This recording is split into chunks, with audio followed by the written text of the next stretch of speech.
Phala FM iba disela Tshivenda Music Awards. Chima ujenela hovula vanga wana fomo za ujenela uthomanga musumbuluwo wa dzi 23 Khubvumedzi uswikela dzi 31 Tshimedzi 2024. Vafanelo vavobvisa muzika ubva Khubvumedzi 2022 uswikela Khubvumedzi 2024.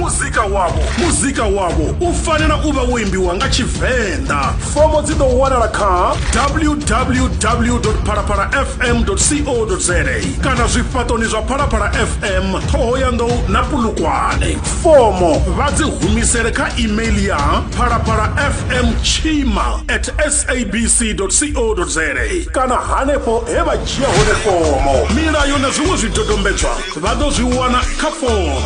Tshivenda Music Awards, muzika u ṱanganya